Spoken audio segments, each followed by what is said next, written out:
This morning on Truth Social, there have been many posts about Jeffrey Epstein and what he is now deeming the Epstein hoax. He's saying he wants the Department of Justice to investigate Jeffrey Epstein's relationships with Democrats, Larry Summers, J.P. Morgan Chase, Bill Clinton. He's lashed out at Republicans for continuing to focus on this. What is your, I hesitate to ask you to get inside the man's head, but get inside his head. What is going on? Do you think? I really don't want to. Okay. Well, what is, as you observe this, you're an interested party here. What is your take on how this is playing out and why he's acting in incredibly guilty fashion? Well, he is in daily panic mode as we get closer to the moment where these files and the fullest truth that we have available to us is going to be made public. And it is clearly the biggest scandal in presidential history. And he wouldn't be acting this way if he wasn't so deeply worried about what sits in those files. What we've already seen is immensely incriminating. Clearly, Donald Trump was at the center of a child sex ring.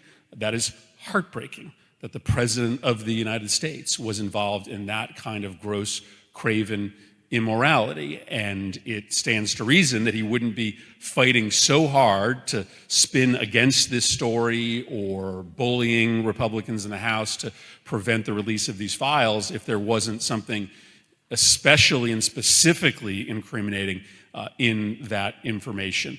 Now, I think the scandal in and of itself could bring him down, but we also do have to contextualize it, because what Donald Trump is all about is protecting the rich and powerful and stealing from normal people, regular middle class and poor folks, in order to enrich the rich and powerful. And this is very much part of that story. Yes, I am sure that there are both Republicans and Democrats named in those files. There are powerful people on both sides of the aisle. But what Trump is all about is, not really playing a game based on politics, but playing a game based on wealth and influence. If you have wealth and influence, Donald Trump is going to protect you, and that is consistent through everything he has done during the first 9 months of this administration. So, as I understand it, the House will vote next week on the release of the files, because the discharge petition, I'm not trying to get too in the weeds here, but they are going to have a vote next week on the release of the files, and it's widely expected that it will pass. And at that point, it does go to the Senate.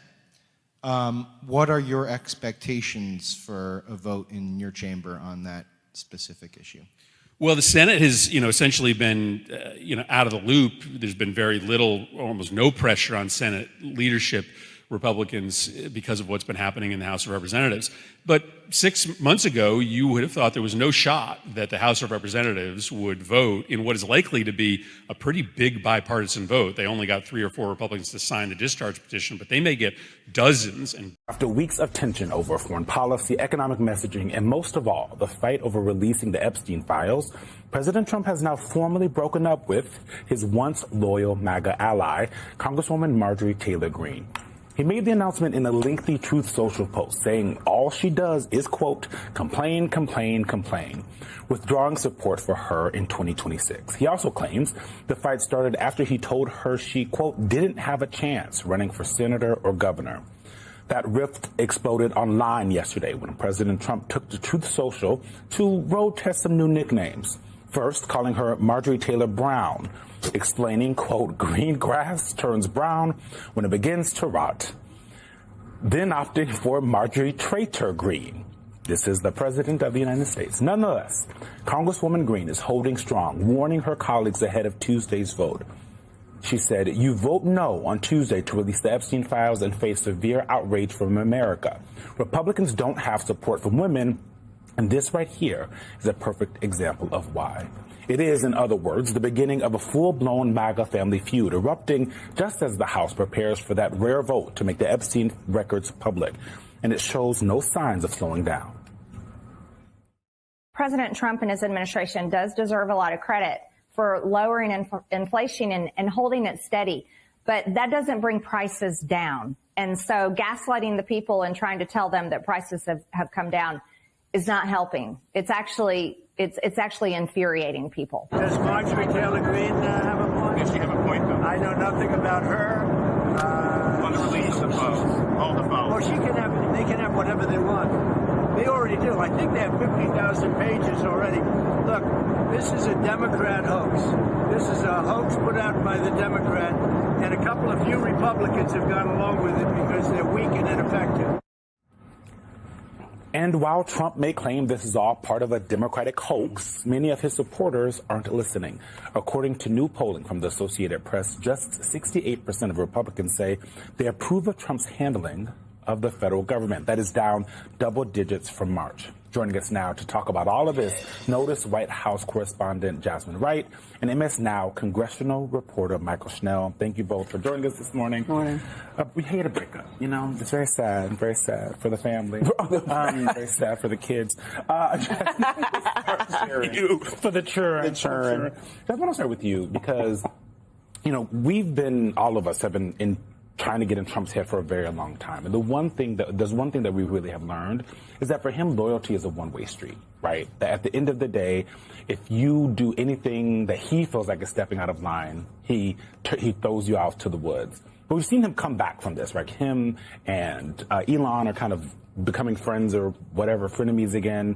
But this feels deeper, right? This is on policy. And Marjorie Taylor Greene honestly seems to be more of the purist when it comes to the America First argument, right? Like Trump is kind of outside of the bounds of what the America First movement was about. Yeah, she continues to say that she is still America first and America only, and that is what is really fueling some of the complaints. But this is just not the first time that we've heard Marjorie Taylor Greene over the course of the last 3 months really complain about the Trump administration. The president is right in that. She has really pushed back on him with all of the foreign wars that he says that he is trying to end or draw to a close, pushed back on him with all the foreign leaders that he has continued to bring into the White House or go across the world to see, basically saying that there's not been enough focus on America First, and thus you see reflected in the prices. And so her name has been something that has come up a lot when I talk to White House officials behind the scenes about they don't know what's happening with her, or they say that after they did have that conversation about the fact that she shouldn't run for Senate because the poll numbers they said just weren't there, that that she kind of changed. And so there has been a lot of concern and some anger at Marjorie Taylor Greene just behind the scenes for the past few months as she has continued to complain about the White House. And now you see it, of course, spilling out in public open and obviously, capped off with those Trump comments. One of the things that she said recently on NBC on Friday, no one cares about the foreign countries. No one cares about the never-ending amount of foreign leaders coming to the White House every single week, speaking to your point there. Mm-hmm. And Michael, you have covered Marjorie Taylor Greene very closely for a few years now, and it is, no matter what Trump is truth socialing, he cannot deny the closeness of their relationship and the mutual admiration up until this point. I mean, Marjorie Taylor Greene was the person who, the day after January 6th, still claimed, as all of the backlash was piling up on Trump, that this party is his, it doesn't belong to anyone else. I mean, can you talk a little bit about the trajectory of their relationship, but also Marjorie Taylor Greene's singular popularity? Yeah. And I mean, it's hard for me to believe that the polling actually wasn't in favor of Marjorie Taylor Greene when you're looking at a potential Senate race. She is one of the top grassroots fundraisers in the party. She's eschewed corporate donors. The events surrounding Bill Clinton are kind of reviving this story. Therefore, even if the information surrounding Bill is false, we still need to make it very obvious that there is more evidence of Trump's possible involvement with Epstein than there is of Bill's involvement. However, the truth is that this story has been much enlivened. Thus, in an indirect way, it has hurt Trump a great deal and ignited the major Epstein story, which is what we discussed in the videos I showed you. However, a lot of people use Google Trends to see what people are discussing online in the US and across the world, what they are searching for, and what those topics are related to. And as of right now, it's clear that searches for Trump have increased over the past week, but since he is the president, searches for him are usually high, right? And there are a lot more searches for Clinton. What's really crucial, though, is that the most connected searches for Trump over the final day and even the last few hours are all about Bill. Therefore, if you search for Trump and Bill, you get those assertions made by Epstein and Bubba, if you will, assuming that is actually Bill. Although it hasn't been demonstrated, we must assume that assumption. The main story comes next. In other words, people who may not have previously followed this narrative are essentially creating the pattern. You used to look up Trump and Maxwell or Trump and Epstein, correct? Perhaps Trump and some members of the British royal family, or something else entirely. Now, though, it's similar to searching for Bill Clinton and Trump. Isn't that right? This takes us to Epstein's assertions in those emails. These assertions then lead you to the primary narrative of the women, which highlights how courageous many of them are to keep fighting for justice and surviving. Thus, the indirect link essentially leads us to a significant narrative, and I find that to be really fascinating.